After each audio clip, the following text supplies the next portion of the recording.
Hey there, welcome back to Straight Painting. I'm your host Zach, and this week we'll be taking a look at the work of Claude Picher for another installment in the Artist Spotlight series. Claude Picher was a Canadian painter from Quebec City. He was born in 1927, and he passed away in 1998, so he doesn't have a large social media presence.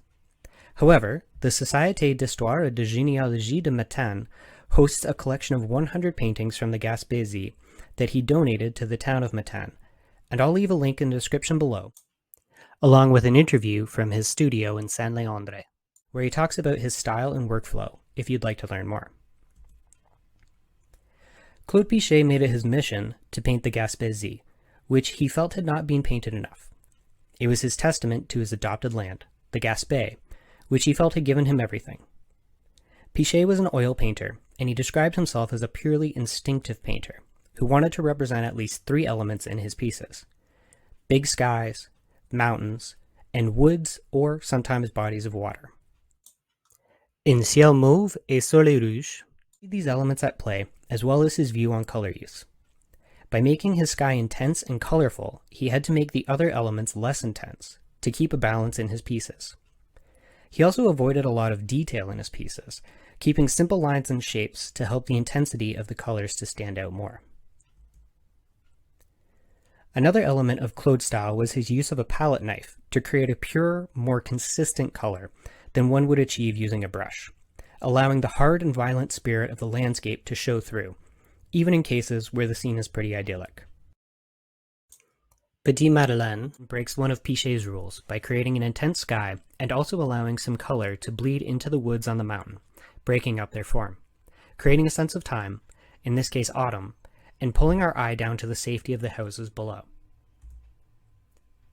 In L'Encevalot, we find a quiet, idyllic scene of a town on the mouth of the St. Lawrence River that still retains all the elements of Picher's style, except for the intensity of the sky, which allows us as the viewer to relax into the piece.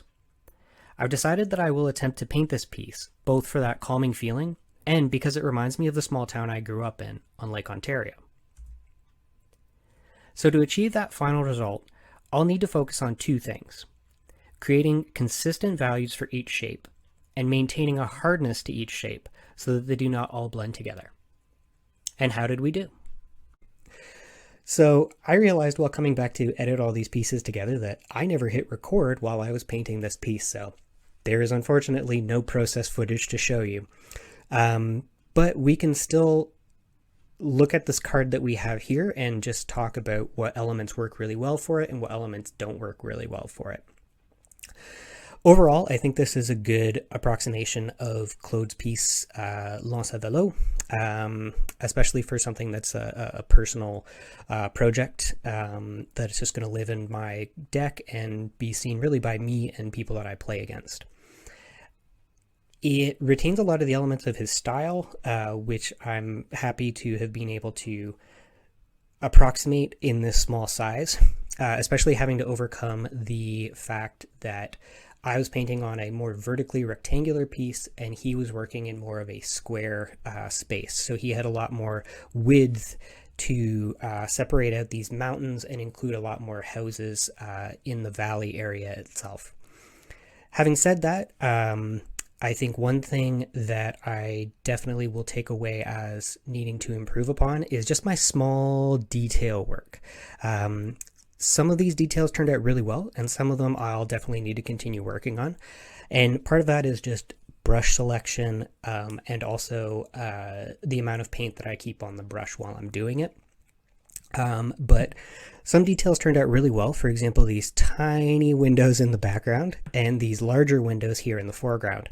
But some of the windows in the mid distance are either just a little bit too large or a little too small for what we want in our final product. But that's all fine because now that we've done it once, we can improve upon it the next time.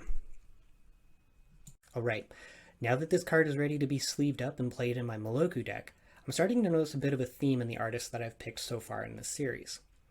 And that is this. They all use very strong colors, and they all use very strong lines or shapes to suggest movement in their pieces. Monica Morel uses very rounded, undulating lines to suggest the movement of the sky, as well as very strongly contrasting colors in her pieces. Billy Ray Busby is using very hard-edged geometric forms as well as multiple colors to suggest different details and forms within her piece. And Claude Picher is using his palette knife to create these rectangular sort of details throughout his pieces that suggest further detail without going too deeply into defining that detail. Now, maybe it's just because I'm a pixel artist that I'm drawn to these sorts of images, but it's definitely a theme that I'm noticing in what I'm gravitating towards in this series. My final takeaway for you, as always, is to remember that the effort you put in is more important than the perfection you achieve. And that's to say, the more you try, the better you'll get. You just have to try. I want to go back to the idea of perfection as well. And I want you to remember that whatever you think is perfect, somebody else will think is imperfect. And the same is true vice versa. Perfection is subjective. So don't get caught up in the idea of you have to make something perfect. Just make it to the best of your ability, and next time you'll do even better at it. All right, I'm ready to go jam some games, so I will see you guys in 2 weeks' time. Peace.